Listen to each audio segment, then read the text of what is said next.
I'm a ghost when I walk in. Hi everyone, welcome back to this episode of Fatima Fridays. Thank you so much for tuning in.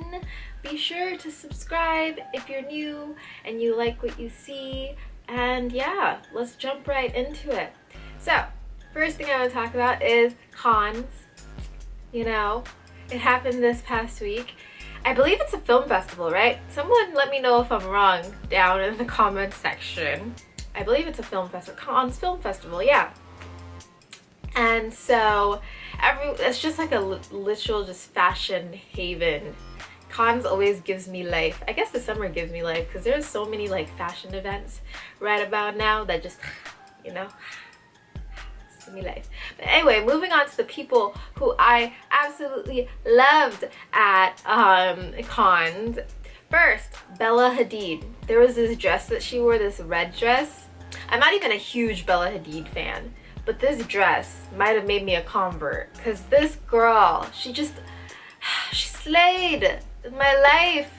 I was like, oh, had to like send it to all my friends like, oh my gosh, she looks so good. It was red. It was like very stringy. It almost looked like satin gown type thing. Like you could almost like pull it apart just like with one like pull of any part of that dress, which I think adds to kind of like the sexiness of it and the allure of it. It was like low back.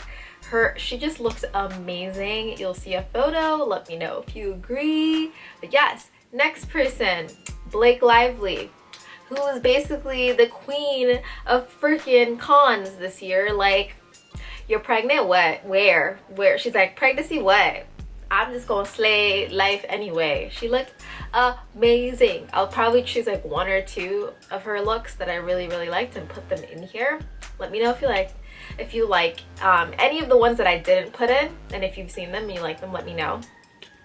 But she's just beautiful. And moving on to someone else, Chriselle Lim. I don't know if you guys follow her here on YouTube, but she's a blogger, YouTuber. So I've been following her for years and absolutely love her. I think the content that she produces is absolutely beautiful and something like I aim to one day produce like, because it's just impeccable, just like clean, beautiful, super stylish, just things that I want to emulate, you know. But she went to Cannes and she was just killing me with all her selfies on Instagram and stuff. Like, oh my god, it was beautiful. She went with Elie Saab, which I think was like the icing on the cake for me because I absolutely already love her. And then I feel like everyone, well, I think you might know if you've watched some of my other videos that I love Elie Saab. Like, there's very little I wouldn't do for Elie Saab in my own closet, you know.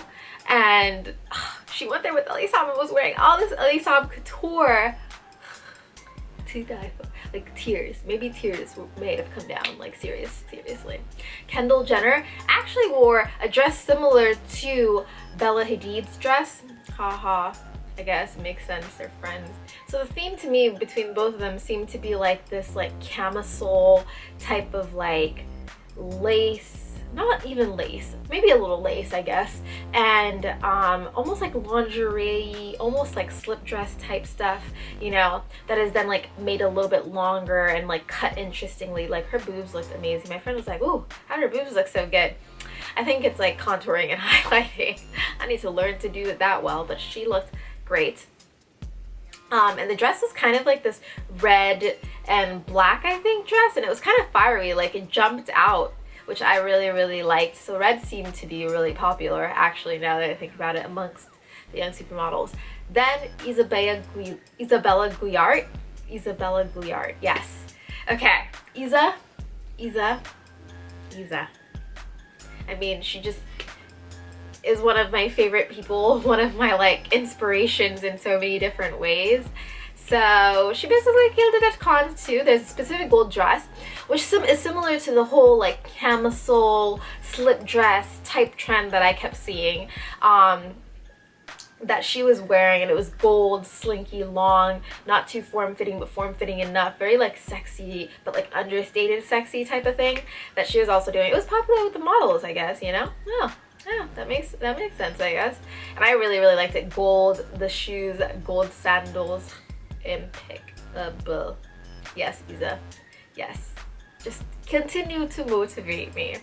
Now, moving on to the next topic of conversation, and the last topic of conversation is I'm 1 year post-graduation, post-college graduation, and I'm just like, whoa, I can't believe that happened so quickly. Like, I don't know how to feel. So like, part of me wanted to just put this in here so that if there are other people who are feeling a similar like way, like 1 year post-grad, like kind of looking back on the year and looking back upon college and just seeing like all the new people graduate.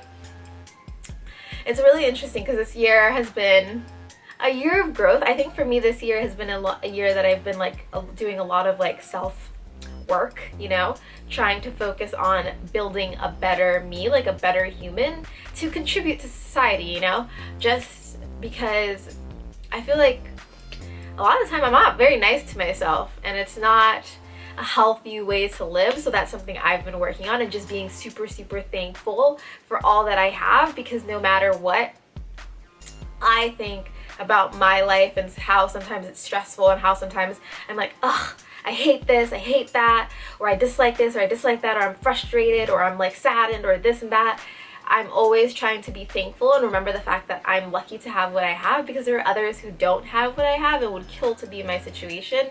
And so I shouldn't spend much time focusing on all these negatives, because that's like kind of like who I am. I'm very like, that's where my mind goes, to the negative, which I've worked on a lot this year. I'm definitely not anywhere near where I want to be, but it's a work in progress, and I'm glad that I've like gotten to the point where I've kind of thought about that. And I think graduating from college and being able to leave that environment, because college was really stressful for me and I was always doing 100,000 different things and didn't really have time to be like, hey, I'm gonna self-reflect and think about myself and think about how to improve myself in that sort of way. So definitely that. But also there's another side to this. One of my friends was talking about this, and he was saying that he feels almost sometimes like inadequate, or this feeling of inadequacy and like not accomplishing enough and all this stuff around this time. And I was like, huh, that's actually an interesting thought, because I've had a lot of times during this year when I'm feeling like, oh my god, like why am I not in med school? Like I'll see all my friends that are in med school doing all these cool things and like pursuing that sort of like dream, which is also a dream of mine, and feeling like, what am I doing with my life? Why am I wasting all these years and not going to med school? I'm gonna be so old when I'm in med school. Like, oh my god, I'm never gonna get in. Like all these people during this year also got into like grad schools and stuff, and so I found myself like comparing myself to those people and like, oh my god, where are they getting into grad school? Oh my god, I'm never gonna get into grad school like that. Oh my god, like when I apply, everyone's gonna be like, ugh, she didn't get into a good grad school. Like I'll be like the only one that didn't get into a really good grad school like all my friends are getting into, and things like that, and just like being down on myself and just like comparing myself to other, like, oh my god, this person's job is so much better. Oh my god, this person makes so much more money than I do. Like, why am I doing what I'm doing? Why didn't I do X, Y, and Z? Because this person is doing X, Y, and Z and their life seems so much nicer, and like they travel more and they're happier and they smile more and all their Instagram pictures look really cool and all this other stuff. And I'm like, you know what? I've come to the realization that my path and my like success for me is going to be really different, you know? It's not about what other people are doing and how they're pursuing their dreams. Like our dreams may be similar, but our path to that dream is not the same, and it doesn't have to be, you know? And that goes for you or anyone else that is watching this video, or anyone else out there really. Like success for you isn't necessarily the same picture for someone else. Don't try and compare yourself to others and be like, oh my god, I am so not this, but this person is, and why am I not like that, you know? Because especially when it comes to things like achievements that you can kind of like almost touch, you know, not like this, like physically touch, but like that are really tangible like that, it's so easy to compare yourself, and comparison is the thief of joy. Because then you're like, oh my god, how am I ever gonna be like that? And the honest to God truth is, like, you won't be, but there's nothing wrong with that. You could honestly go to the same school, have the same job, and still not feel as successful. You could have the same body, still not feel successful, that you could do the same things and still not feel what you think they feel. So for me, it's been like, okay, yes, I'm not in med school right now, and sometimes I'm like, why am I not? But I've also realized this gives me the opportunity to explore other opportunities and other interests of mine that I wouldn't have explored if I was like in med school right now. And that's only going to add to the type of applicant that I'm going to be when I finally choose to apply to med school. Like, this isn't a hindrance or something that's going to stop me from getting into med school later on. It's only going to help me. And so trying to change that mindset and trying not to compare myself and trying not to feel like I've wasted a year and I haven't done what I wanted to do in the year, which honestly, I didn't really have anything that I really wanted to do this year. I think what I wanted was chill. And I think I've done a decent job, an okay job of chilling, because I'm just not a chill person. So yeah, let me know if you're 1 year post-grad or a couple years post-grad, whatever, how you're feeling about that. If I have any advice for anyone that's like post-grad right now, I'd say just, first of all, if you're going home after graduation, enjoy the time, sleep a lot, because I know senior week and that whole end of the senior year is heck, I know.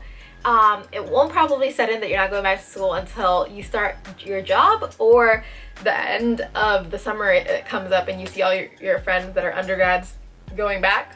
You're gonna be like, oh my god, I really am not going back to school. And the responsibility that's coming on, it's really not that scary. You can handle anything, I believe. So power on, believe in yourself, and focus on things that you weren't able to focus on in college. You'll have a lot more free time in a different way, right? At least for me, I've had a lot more free time to like think and really like process who I am and be a little, I guess, selfish, or not really, like, I wouldn't want to say selfish, but I guess definition wise, yeah, selfish in how I've just like spent my days and spent the last year and trying to better myself, and trying to make tangible, active decisions to make those changes that I want to make. They're not going to happen without active involvement from me, and I need to recognize that. Now, that's pretty much the end of this Fatima Fridays. Thank you so much for watching. Sorry it was a little rambly.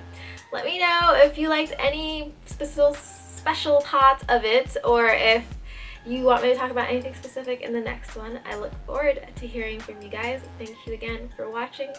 I'll see you in the next one. Mwah. So the quote for this week is, "What the mind resists, persists," by Carl Jung. Again, it's "What the mind resists, persists," by Carl Jung.